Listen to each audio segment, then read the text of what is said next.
বাস্তব সত্য। আল্লাহ বলেন কুল্লু নাফসিন যায়িকাতুল মাউত, প্রত্যেকটা প্রাণী মৃত্যুর স্বাদ গ্রহণ করবে, এর থেকে কেউ রক্ষা পাবে না। হযরত আদম আলাইহিস সালাম থেকে ধরে কিয়ামত পর্যন্ত যারা এই পৃথিবীতে আসবে, প্রত্যেকটা প্রাণী মৃত্যুর স্বাদ গ্রহণ করবে, এর থেকে কেউ রক্ষা পাবে না। এই দুনিয়া ছেড়ে যখন আমরা চলে যাব, আমাদের একটা আসল ঘর আছে। সেই ঘরের নামটা কি আমি আপনি জানি কিনা? অবশ্যই আমরা জানি। সেই ঘরটার নাম হলো কবর।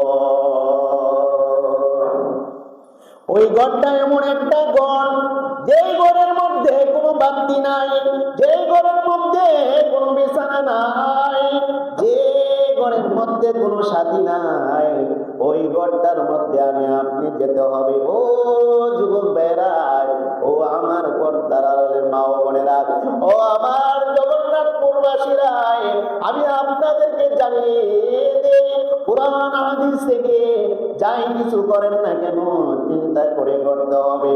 সেই কবরে যেতে হবে।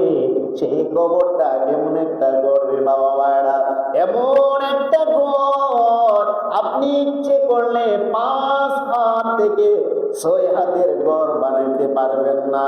আপনাকে নির্দিষ্ট করে ওই ঘরটার মাপ দেওয়া হবে। আপনার বডি অনুযায়ী আপনার ঘরটারে বানানো হবে। আপনার বডি যদি 3.5 হাত হয়, আপনার হাতের অনুযায়ী, ও বন্ধুরা, ওই ঘরটায় 3.5 হাতের ঘর বানায়া আপনাকে একা একা ঘরের মধ্যে শোয়াই দিয়ে আসবে। আমার নবী, আপনার নবী রাহমাতুল লিল আলামিন নবীজি বলেন, উম্মত রে উম্মত, দুনিয়াতে যাই কিছু করো না কেন, আল্লাহকে ভয় করিয়া তোমরা কাজ করবে। ভালো কাজ আল্লাহকে ভয় করে করতে হবে, মন্দ কাজও আল্লাহকে ভয় করে করতে হবে। মন্দ কাজ করা যাবে না, মন্দ কাজ থেকে তোমরা বিরত থাকতে হবে। মন্দ কাজ থেকে যখন বিরত থাকবা, আল্লাহ পাক রব্বুল আলামিন কবরের মধ্যে শান্তি দিবে। শুধু শান্তি নয়, তোমার কবরটা এমন হয়ে যাবে, যে কবরটা হবে তুমি মনে করতেছো 3.5 হাত, না না না, সেই কবরটা তোমার জন্য 3.5 হাত থাকবে না। সেই কবরটা তোমার আমার জন্য বালাখানা ঘর তৈরি হয়ে যাবে। তুমি ইচ্ছে করলে ওই ঘরের মধ্যে বসে বসে কোরআন তেলাওয়াত করতে পারবে। শুধু তাই নয়, ওই ঘরটার মধ্যে দাঁড়ায় নামাজও পড়তে পারবে। আল্লাহ তোমাকে সেই ঘরটার মধ্যে সুযোগ করে দিবে। তাহলে আমার আপনার সকলের ভালো কাজ করতে হবে। ভালো কাজ যদি করি, তাহলে সেই ঘরটা হবে আরামের ঘর। সেই ঘরটা অন্ধকার ঘর থাকবে না, সেই ঘরটা হয়ে যাবে আলোকিত একটা ঘর। কিসের মাধ্যমে? আমার নবী, আপনার নবী রাহমাতুল লিল আলামিন নবীজি বলেন, ওয়াত্তাকুল্লাহ ওয়াত্তাকুল্লাহ, তোমরা আল্লাহকে ভয় করো, আল্লাহকে ভয় করো, আল্লাহকে ভয় করো। আল্লাহকে ভয় করার মাধ্যমে তাহলে তোমরা যখন ইবাদত করবে, সেই ইবাদতের মাধ্যমে তোমার কবরটা আলোকিত হয়ে যাবে। ও বন্ধুরে, আমি আপনিও যদি সেই কবরে যাই, আমি যদি আমি নবীর প্রেমিক হয়ে থাকি, নবীর জন্য এই দুনিয়াতে যদি জীবন দিতে পারি, ইসলামের জন্য যদি আমরা জীবন দিতে পারি, হকের জন্য যদি আমি আপনি জীবন দিতে পারি, আমার নবী, আপনার নবী রাহমাতুল লিল আলামিন নবীজি ডাক দিয়ে বলেন, উম্মত রে উম্মত, তোরা যখন তোদেরকে ওই ঘরের মধ্যে রেখে দিয়ে আসবে, তোদের পরিবাররা চিন্তা করবি না। আল্লাহ পাক রব্বুল আলামিন ওই ঘরের মধ্যে যাওয়ার সাথে সাথে আমরা যখন 40 কদম অথবা কবরের স্থান থেকে যখন ত্যাগ করে আসবো, তখন 2 জন ফেরেশতা ওই কবরের মধ্যে পাঠাবে। একটা হলো মুনকির নাকির, একজন হলো মুনকির, আর একজন হলো নাকির। ওই মুনকির নাকির 2 জন ফেরেশতা কবরের মধ্যে পাঠাইবে। কবরের মধ্যে পাঠাইয়া ওই কবরে যখন তুই শুয়ে থাকবি, তোরে আইয়া সুন্দর করে তোকে ওই কবর থেকে উঠাইয়া বসাবে। বসাইয়া ওর গলার মধ্যে একটা মালা দেখতে পারবে। ওই মালাটার মধ্যে লেখা থাকবে, তুই নেককার বান্দা। এভাবে বলার বলে দেখা মালাটারে ওই ফেরেশতা মুসকে হাসবে, তোরে তিনটি প্রশ্ন করবে, মান রব্বুকা ওয়া মান দীনুকা ওয়া মান হাযার রাজুল ওয়া মান নাবিয়ুকা। এভাবে তিনটি প্রশ্ন করবে। তিনটি প্রশ্নের যখন উত্তর দিয়ে যাবে তখন ওই ফেরেশতা চলে যাবে, তোকে আর কিছু করবে না। তুই ওই কবরে এমন ঘুমাইবি, সেই কবরে আর তুই কোনো খবর পাবি না। ও বন্ধু বন্ধু, আমার নবী আপনার নবী এইভাবে ঘোষণা করে দিয়েছেন। তাহলে ভালো কাজ করতে হবে। ভালো কাজের প্রথম কাজটা হলো সদা সর্বদাই সত্য কথা বলতে হবে। শুধু তাই নয়, ইন্নাস সালাতা তানহা আনিল ফাহশাই ওয়াল মুনকার। নামাজ পড়তে হবে, নামাজ পড়তে হবে। নামাজটাকে ভয় করে নামাজটা পড়তে হবে। আল্লাহকে ভয় করিয়া নামাজটা পড়তে হবে। আল্লাহকে ভয় করিয়া যখন নামাজটা পড়বে তখন নামাজ তোর জন্য সাথী হয়ে যাবে। নামাজ তোর জন্য খারাপ কাজ থেকে বিরত রাখবে। তুই মন্দ কাজ করবি নাই, মন্দ কাজ করবি নাই, মন্দ কাজ করবি নাই। নামাজি তোকে ফিরাইয়া রাখবে। ও বন্ধু বন্ধু বন্ধু রে, নামাজি পারে তোর চরিত্রকে পরিবর্তন করতে, নামাজি পারে তোকে সততা বানাইতে, নামাজি পারে তোর চরিত্রকে পবিত্র বানাইতে, নামাজি পারে তোকে একবারে জান্নাতে নিতে। ইন্নাস সালাতা তানহা আনিল ফাহশাই ওয়াল মুনকার। as-salatu মিফতাহুল জান্নাত। আমার আল্লাহ বলেন নামাজের মাধ্যমে সকল খারাপ কাজ থেকে বিরত রাখে। আর আমার নবী আপনার নবী রাহমাতুল লিল আলামিন নবীজি বলেন কি জানেননি? ও বাবারা, নামাজ জান্নাতের চাবি। জান্নাতের চাবি হলো নামাজ। দুনিয়াতে তালা পাঠিয়ে দিলেন রে বাবা, দুনিয়াতে আপনার জান্নাত চাবি পাঠিয়ে দিলেন, কিন্তু তালা জান্নাতের মধ্যে লটকানো হয়ে দিল। আপনি নামাজ পড়লেন নাই, জান্নাতের চাবি অর্জন করতে পারবেন নাই। আপনি নামাজ পড়লেন নাই, আপনি জান্নাতে যেতে পারবেন নাই। অনেক মানুষ বলে নামাজ না পড়ে জান্নাতে যাওয়া যাবে না। না বন্ধুরা, নামাজ ছাড়া কখনো জান্নাতে যাওয়া যাবে না। কারণ যদি নামাজ ছাড়া জান্নাতে যেত তাহলে আমার নবী আপনার নবী নামাজের জন্য এত তাকিদ দিতেন না। নামাজ ছাড়া যদি জান্নাতে যাওয়া যাইতো তাহলে আল্লাহ পাক এই কোরআনের মধ্যে এতবার 72 বার নামাজের কথা বলতেন নাই। যেখানে নামাজের কথা, আকিমুস সালাত ওয়া আতুজ যাকাত।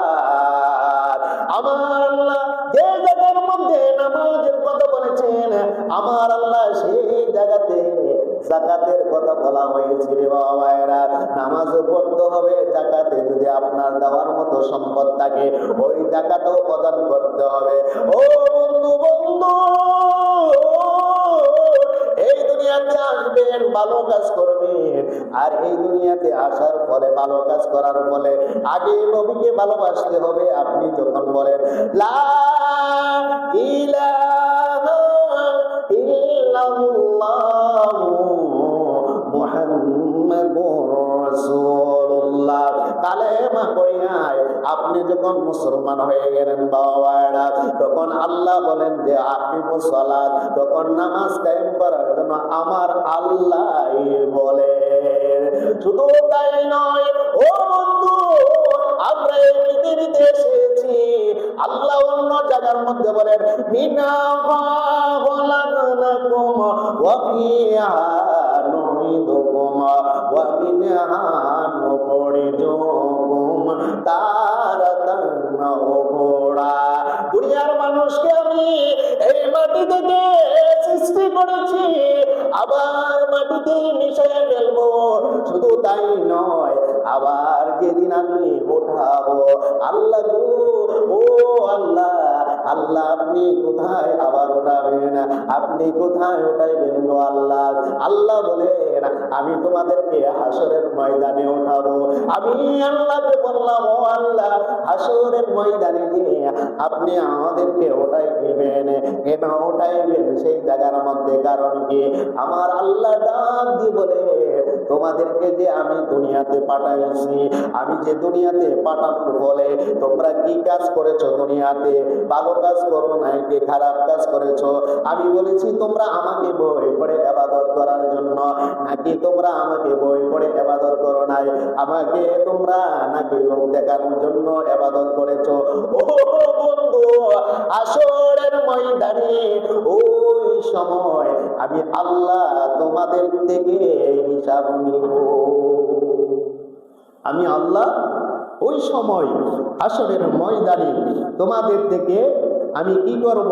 হিসাব নিব। ও বন্ধু, তাহলে কবরে যখন দেওয়া হবে, কবরে আমরা মিশে যাব কোরআনের আয়াতের মাধ্যমে। যদিও আমরা হয়তো কোরআনের আয়াত দ্বারা প্রমাণিত আমরা কবরে মিশে যাব, কবরের কোনো ওই সময় মানুষের অস্তিত্ব থাকবে না, নয়। আল্লাহ পাক রব্বুল আলামিন ওই কবরের মধ্যে তাদেরকে, যাদেরকে আল্লাহ পছন্দ করেন, তাদেরকে ঠিকই তাদের ওই রূহ তাদের ওই দেহের মধ্যে দিয়ে দেবে। তাদের শরীরে কোনো পিপিলিকাও উঠবে না, সেই কাপড়টাও নষ্ট হবে না, এমনকি দেহের মধ্যে কোনো পিঁপড়াও উঠবে না, পিপিলিকা বা এমন কোনো জিনিস এই দেহটারে খাবেও না। ওই দেহটা দেহর মধ্যেই থাকবে। আর ওই দেহটাকে দুনিয়ে ওই কবরের মধ্যে রেখে আমার আপনার যে রুহটাকে ইল্লিন আরগন সিজ্জিন দুইটা জায়গা আছে, ওই দুইটা জায়গায় ভালো জায়গার মধ্যে রেখে দিবে ইল্লিনের মধ্যে, আর খারাপ যে ওই আমাদের কর্মকাণ্ড ওই সিজ্জিনের মধ্যে, ওই দেহটার মধ্যে, ওই জায়গার মধ্যে রেখে দিবে। ওই রূহটাকে আল্লাহ পাক রব্বুল আলামিন শাস্তি দিবে। আল্লাহ ইচ্ছে করলে দেহ বানাইতে পারবেন, আবার ইচ্ছে করলে দেহটাকে তছনছ করে দিতে পারেন।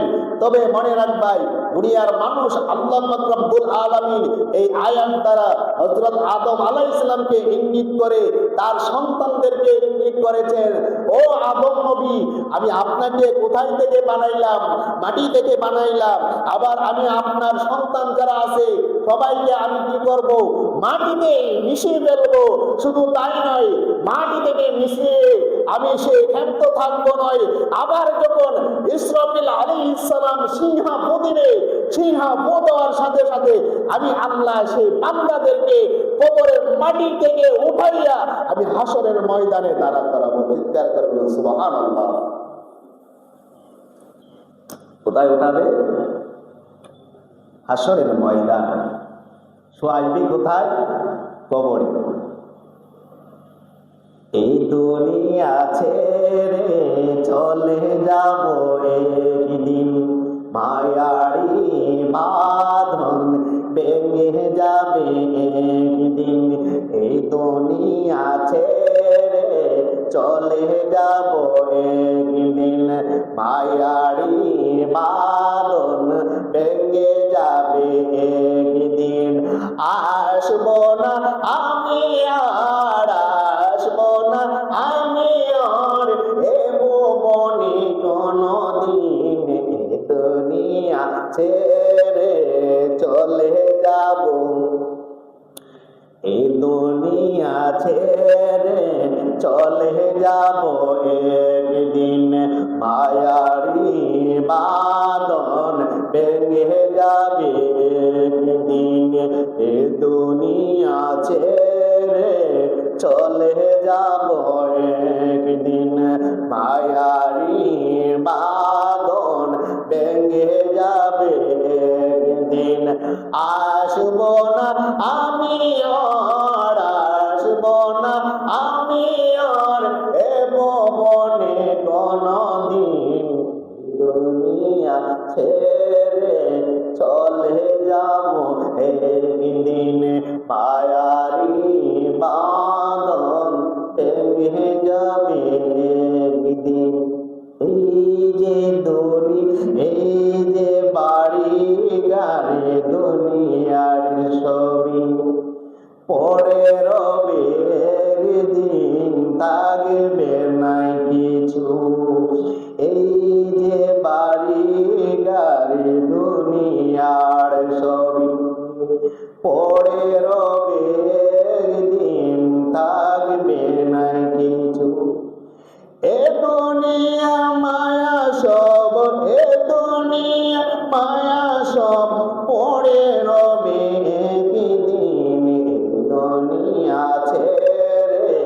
চলে যাব একদিন, মায়ারি বাঁধন ভেঙে যাবে একদিন।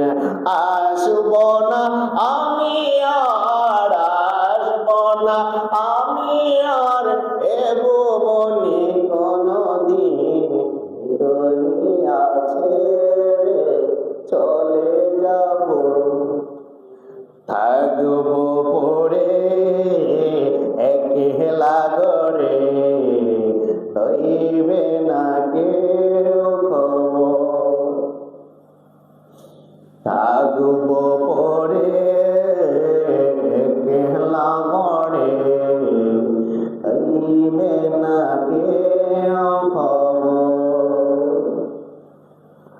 চারিদিকে মাটি অন্ধকার, চারিদিকে মাটি অন্ধকার, রইব কেমন করে বলো একবার।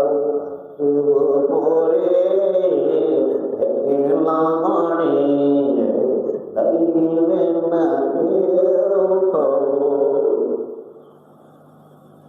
থাকব পড়ে একলা ঘরে, লইবে না কেউ খবর। চারিদিকে মাটি অন্ধকার, চারিদিকে মাটি অন্ধকার, রইব কেমন করে বলো একবার। থাকব পড়ে একলা ঘরে, হইবে না কেউ খবর।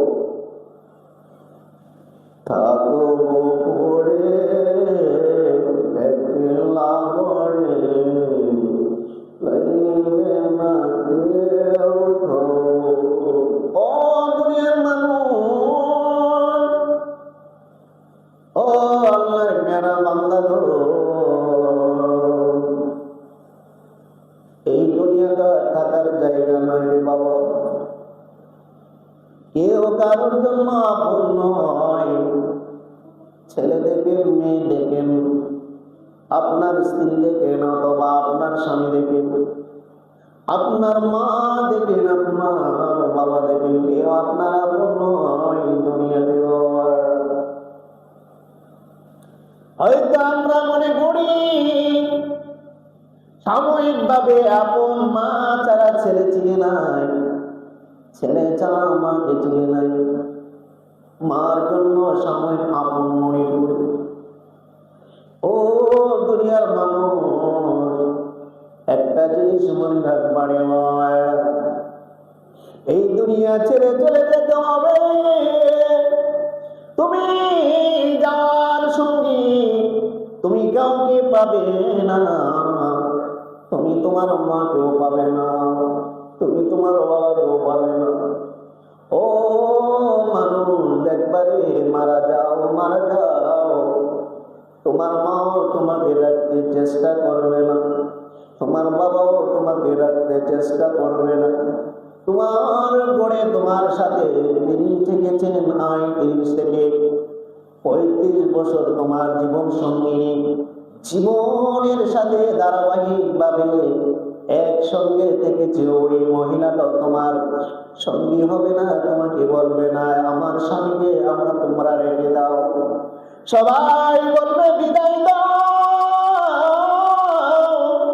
সবাই বলবে বিদায় দাও। দুনিয়ার মানুষ এত নিষ্ঠুর হয়ে যাবে,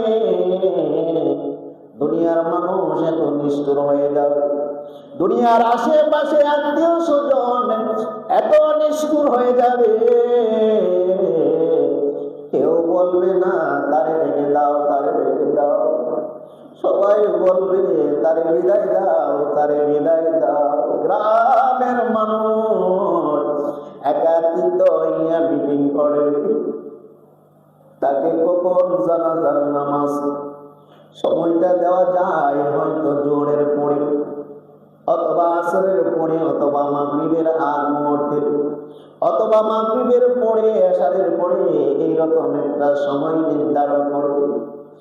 ও দুনিয়ার মানুষ, তোমরা কেন এত নিষ্ঠুর হয়ে যাও? আমাকে কেন তোমরা রাখতে চেষ্টা করো না, বরঞ্চ তোমরা আমাকে বিদায় দেওয়ার জন্য প্রস্তুতি নাও। ও বন্ধু, বন্ধুরে, মরণের তাপা এত ভয়ানক একটা তাপা।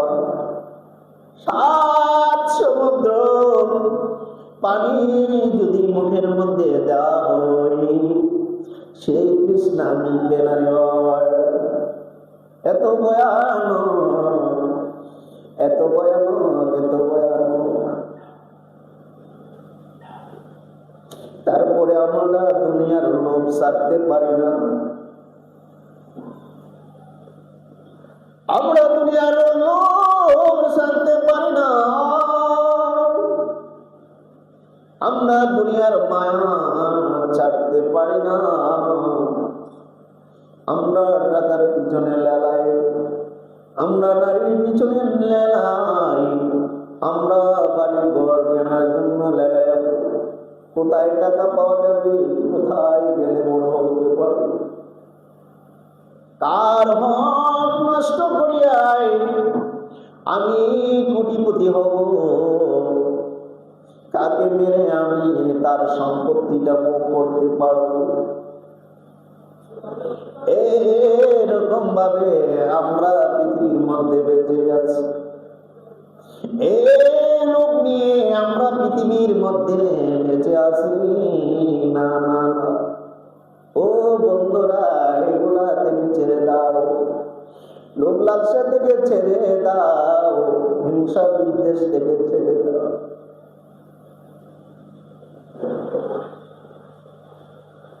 দুনিয়ার কেউ আপন হবে না, তোমার আপন। তুমি যদি তোমার আপন বানাইতে চাও, তুমি আমার রাসূলকে খুশি করো, তুমি আমার আল্লাহকে খুশি করো। তুমি যদি আমার আল্লাহকে খুশি করো, আমার রাসূলকে খুশি করো, আমার রাসূল বলেন ওই কবরটায় আমি তোর সাথী হয়ে যাব। কবরে কেমনে থাকব একা একা, বলেন না, কবরে কেমনে থাকব একা একা। তোমার বন্ধু যেন সাথী হয়ে দেখা, তোমার বন্ধু যেন সাথী হয়ে দেখা। কবরে কেমনে থাকব একা একা, কবরে কেমনে থাকব একা একা। তোমার বন্ধু যেন সাথী হয়ে দেখা, তোমার বন্ধু যেন সাথী হয়ে দেখা। ও বন্ধুরা, আমাদের শরীর থেকে যখন রোহটা চলে যায়, জানেননি এই রোহটারে নেওয়ার জন্য একজন ফেরেশতা আগে আসে। যদি আমি আপনি মুমিন বান্দা হই, আল্লাহ ওয়ালা হই, ওই ফেরেশতা আপনার রূহটাকে নেওয়ার জন্য একটা সাদা কাপড় নিয়ে আসে, সুগ্রাণ কাপড়। ওই কাপড়টা যখন নিয়ে আসে, 14 আসমানে যখন আসে, তখন ফেরেশতারা ডাক দিয়ে বলেন, ও আল্লাহর ফেরেশতারা, তোমরা কোথায় যাচ্ছ? যাচ্ছি আমি একজন আল্লাহর পেয়ারা বান্দার রূহ নিয়ে আসার জন্য। তোমার যে কাপড়টা, এই কাপড়টার থেকে সুঘ্রাণ বাইর হচ্ছে, তোমার মুখের মধ্যে মুস্কি হাসি। আমি যাচ্ছি আমি আল্লাহর একজন পেয়ারা বান্দার রূহ আনার জন্য যাচ্ছি। শুধু তাই নয়, ফেরেশতা চলে আসলেন। আসার পরে ও বন্ধুরা ঘরের মধ্যে ঢুকবেন, ঢুকার সাথে সাথে ওই আল্লাহর পেয়ারা বান্দার মাথার মধ্যে বরাবর আইসা বসেন। এমন সময় হযরত আজরাইলকে পাঠাই দেন। আল্লাহ ডাক দিয়ে বলেন, আজরাইল, ও আজরাইল চলে যাও, চলে যাও, আমার পেয়ারা বান্দার রূহটারে বাইর করে নিয়ে আসো। মনে রাখবা, আমার প্রিয় বান্দারে কষ্ট দিও না, আমার প্রিয় বান্দারে কষ্ট দিও না। আবার বন্ধুরা ওই আজরাইল চলে আসেন। ওই বাড়িতে যখন আমরা বিশেষ করে চলে আসে ওই আজরাইল, আসার সাথে সাথে দেখবেন যিনি স্বর্গাতে পড়ে থাকেন, তিনি হাতের ইশারা দরজার মধ্যে এভাবে বলে, দরজাটারে ফাঁক করো। দরজার মধ্যে যখন মানুষ থাকবে, দাঁড়ায়া থাকবে।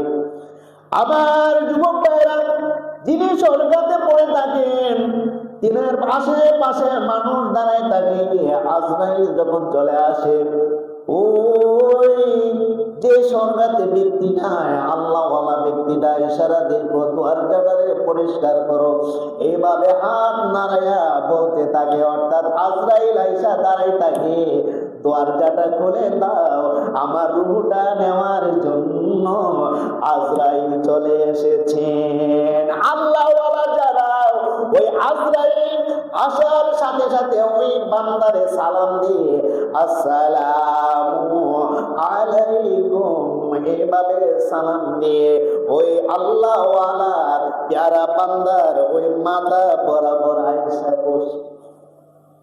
কিতাবের মধ্যে পাইলাম আজরাইল আয়েশায় বৈশায় তাকে সালাম দিয়ে তার সাথে কথা বিনিময় আদান প্রদান করে, ও আমাকে পাঠাইছে আপনাকে নেওয়ার জন্য। আল্লাহ অপেক্ষা করতেছে আপনার সাথে মোলাকাত করার জন্য। চিৎকার করে বলুন সুবহানাল্লাহ। আল্লাহর সাথে মোলাকাত করার জন্য আমাকে এই মুহূর্তে পাঠাইছেন। এইভাবে ওই মুমূর্ষ ব্যক্তির সাথে কথা বলে, কিন্তু আমরা শুনতে পারি নাই, আমরা বলতে পারি নাই। হয়তো দেখবেন আল্লাহওয়ালা যারা এই সময় তাদের ঠোঁটগুলা নড়ে, নড়ে কি নড়ে না, ঠোঁটগুলা নড়ে, এদিক সেদিক তাকায়, এর দিকে তাকায়, ওই দিকে তাকায়, সব দিকে তাকায়, অর্থাৎ ইশারা দিয়ে যায় তার ওই ছেলে সন্তান পরিবারকে, আমি চলে যাচ্ছি, আমি চলে যাচ্ছি, এইগুলাকে তোমাদের জন্য রেখে যাচ্ছি, তোমরা কিন্তু খারাপ কাজ করিও না, তোমরা খারাপ কাজ করিও না, তোমরা ভালো কাজ করবা, এইভাবে বলে থাকেন। শেষ পর্যায়ে আজরাইল ডাক দিয়া বলেন, আমি আপনার রূহ নিব। ও নিয়ে যান, রূহ নিয়ে যান। তো কিভাবে নিব? তো আপনার ইচ্ছায় আপনার মতে নিয়ে যান। আমার বন্ধুরাই তখন মাথার মধ্যে এভাবে হাত দেওয়ার সাথে সাথে আমার বন্ধুরা আল্লাহওয়ালা যারা, তাদের শরীর দিয়ে এই কপাল দিয়ে ঘাম বাইর হয়। দেখবেন যাদের চেহারা দিয়ে কপাল দিয়ে ঘাম বাইর হয়, তাদেরকে মনে করবেন তারা আল্লাহওয়ালা। আজরাইল এইভাবে কপালের মধ্যে হাত দেওয়ার সাথে সাথে গামের মাধ্যমে তার রূহটা বাইর হয়ে যায়। আল্লাহওয়ালা তারা বলতেও পারে না। আমার বন্ধুরাই এইভাবে রূহটা বাইর করে ওই দুইজন ফেরেশতা যে সুঘ্রাণ এবং সুগন্ধি কাপড় নিয়ে এভাবে দাঁড়ায় থাকে, রূহটারে আবার ওই কাপড়টার মধ্যে দিয়ে দেয়। এই কাপড়টারে রূহটারে এভাবে পেঁচাইয়া আবার নিয়ে চলে যায়। চৌদ্দ আসমানে যখন যায়, ওই ফেরেশতা ডাক দিয়ে বলেন, আল্লাহ রহমতের ফেরেশতারা, ও ফেরেশতারা তুমি কোথায় থেকে আসলাই? তো আমি আল্লাহ ওয়ালার রূহটারে নিয়ে আসলাম। তো তোমার চেহারার মধ্যে মুস্কি মুস্কি হাসি, ও হাসি আসবে না কেন? আমি এমন একজন আল্লাহ ওয়ালার রূহ নিয়ে যাচ্ছি, তিনি হলেন আল্লাহর প্রিয় বন্ধু। আমার বন্ধুরা, এইভাবে নিয়ে যখন সপ্তম আসমানে গিয়ে পৌঁছেন, আল্লাহরে ডাক দিয়ে বলেন, আল্লাহ, ও আল্লাহ, এই রূহটা আমি কি করব? এই রূহটারে আমি কি করব? আল্লাহ গো, এই রূহটারে কই রাখবি জানিসনি? এই রূহটারে ইল্লিনের মধ্যে রাইখা দে। চিৎকার করে বলুন সুবহানাল্লাহ। আমার বন্ধুরা, আমাদের দেহ থেকে যখন রূহ চলে যায় রে, দেহের কোনো মূল্য থাকে না, থাকেনি? দেহের কোনো মূল্য থাকে নাই। সার্বিক ভাবে আমাদেরকে দেখবেন, আমরা যদি বিছানায় শুয়ে থাকি, আমাদেরকে নামাই দিয়ে মাটির মধ্যে শোয়াই দেয়নি? তোমার কথা কর না কেন? বিছানা আর রাখিনি, চাটি একটা দিয়ে দে, চাটিটার মধ্যে শোয়াই দে, মাথার মধ্যে কাপড় যদি থাকে, হাতের মধ্যে যদি গাইতম থাকে, তাগিগুলা কেটে দে। ও বন্ধুরা, শরীরে যদি কাপড় থাকে, কাপড়টাও খুলে ফেলে, শুধু একটা কি ডেকে দে, একটা চাদরে ডেকে দে। কিন্তু ওই দিয়ে আমাদের শরীরের মধ্যে যে বডিটাই, এই বডিটাই ডাক দিয়ে বলে, ও আমার প্রিয় বান্দা, ও প্রিয় আমার মানুষেরা, ও আমার বাবা বলে, যদি বাবা কাজটা করে, বাবারে ডাক দিয়ে বলে, বাবা গো, ও বাবা, তোমরা আমারে কেন এই বিছানার থেকে নামাই দিতেছো? আমি তো তোমাদের সাথে আছি। এভাবে ওইভাবে দেহটা বলতে থাকি, কিন্তু আমরা শুনতে পারি নাই, আমরা দেখি নাই। তারপরে বলতেছে যে, তোমরা কেন আমাকে মাটিতে শোয়াই দিলাই, আলাদা করে দিলাই? আমি তো তোমাদের সাথে আছি, কিন্তু আমরা শুনি নাই রে বাবা ভাইরা। ঘর থেকে যখন বাইর করে দে, ওই আমাদের দেহটা কেঁদে কেঁদে বলে, আপনি আমাকে কেন ঘর থেকে বাহির করতেছেন? আমি তো আপনার সাথে আছি। এই কান্নাগুলা আমরা শুনি নাই।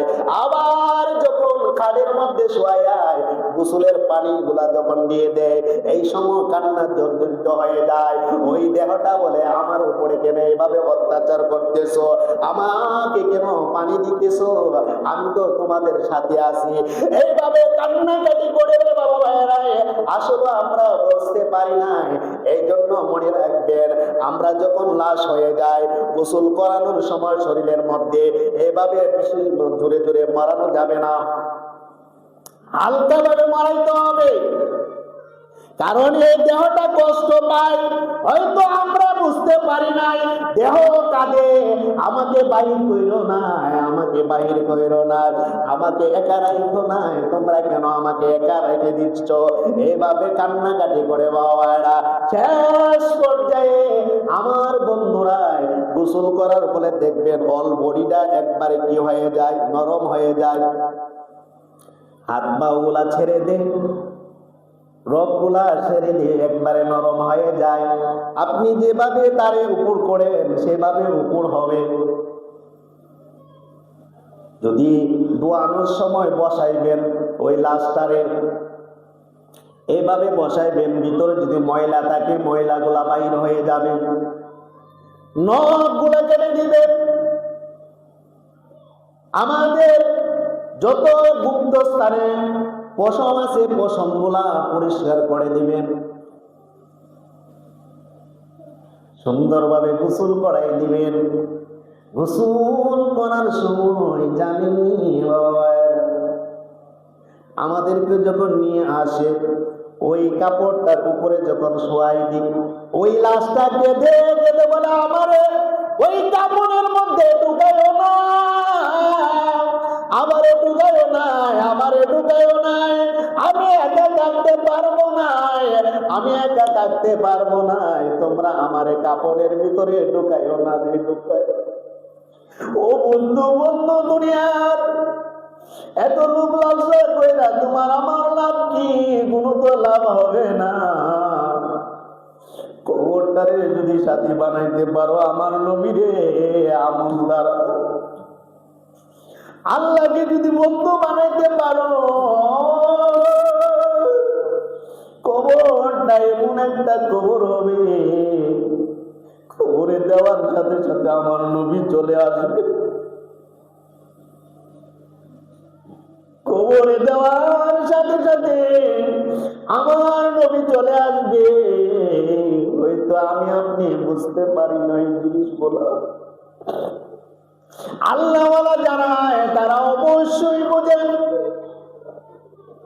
তারা দেখবেন, তারা ওসিয়ত করে যায় কবরটা বুক পর্যন্ত করিও, অথবা মাথা পর্যন্ত, গলা পর্যন্ত করিও, এতটুকু করিও না, কোমর পর্যন্ত করিও না।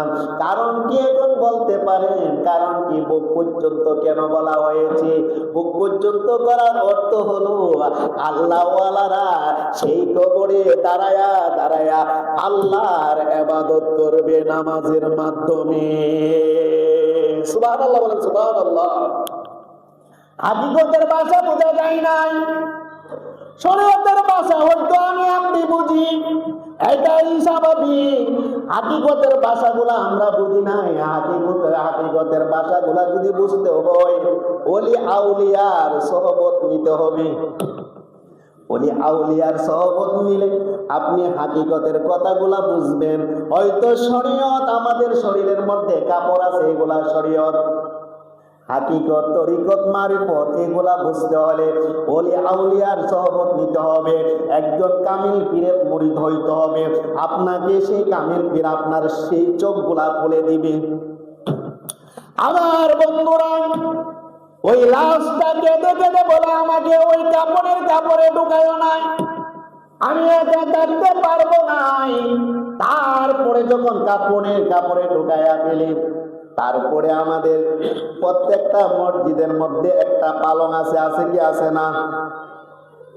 জীবনে কত গাড়ির মধ্যে উঠছে জীবিত বেলা। এখন যদি আপনাকে বলি সেই গাড়িটার মধ্যে উঠো না, সেই পালকিটার মধ্যে উঠো না, আপনি বলবেন মাপও চাই, দোয়াও চাই। মা কথা বল না কেন? আমি তোমার এটার মধ্যে লইয়া এলাকায় ঘুরাইবো 4 জনে, তুমি উঠো না, বরং আমার প্রতি খেপে যাবে। এটা কি বলবো? এটার মধ্যে ওঠার জায়গা নেই। কিন্তু জীবিত থাকাকালীন সেই পালকিটার মধ্যে কেউ উঠতে চাই নাই। জীবিত থাকাকালীন মার্কিন কাপড় কেউ পরতে চাই নাই। তোমার কথা কর না কেন? পরিনি মার্কিন কাপড়, কেউ মার্কিন কাপড় পরতে চাই নাই। না না না, এটা পরবো না। কেন পরবা নাই? এটা হলো কবরের সাথী, কবরে যাইবার আগে এটা আমাকে পড়াবে। ও বন্ধু, পালকিটার মধ্যে কেন উঠো নাই? পালকিটার মধ্যে এই জন্য উঠি নাই, মনের মধ্যে ভয় লাগে, ঠিক কিনা? মনের মধ্যে ভয় লাগে। না না না, এই পালকিটার মধ্যে আমরা উঠবো না। হাজারো টাকা দিলে আপনি লাশ হইয়া যদি সইতে চান, আপনি সইবেন নাই। তুই একটু লাশ হইয়া শুস নাই, তোরে গ্রামের মানুষের বাড়ি বাড়ি ঘুরাইব, কইব মা বসাইটা তোরে 1000, 5000, 10,000 টাকা দিব, তোর এই কাজটা করস না। কোনা মা বসাই, দোয়াও চাই, 1000 1000, 10 20,000 টাকা দিয়ে অন্য কাজ একটা মানুষকে দিয়া করাইতে পারবেন। 10 20,000 টাকা দিয়া একটা মানুষের লাশ বানায়া এলাকার মধ্যে ঘুরাইতে পারবেন না? পারবেন? কেউ রাজি হবে না। তাহলে বোঝা গেল এই পালকির মধ্যে কেউ উঠতে চাই নাই। আমার বন্ধুরা বন্ধুরা বন্ধুরাই কবরে দিয়ে আসবে, ওই কবরে দেওয়া মুহূর্ত চিৎকার করবে, আমাকে আমাকে আমাকে এই একা ঘরের মধ্যে কেন রেখে যাও? না না, একা ঘরের মধ্যে আমার নিও না, একা ঘরের মধ্যে নিও না, একা ঘরের মধ্যে নিও না। নিয়া যখন রেখে আসি, আমরা যখন উইটা আসি, ওই সময় ডাক দিয়া বলে, আমার একা ঘরে রাইখা যায় নাই, আমার একা ঘরে রাইখা যায় না।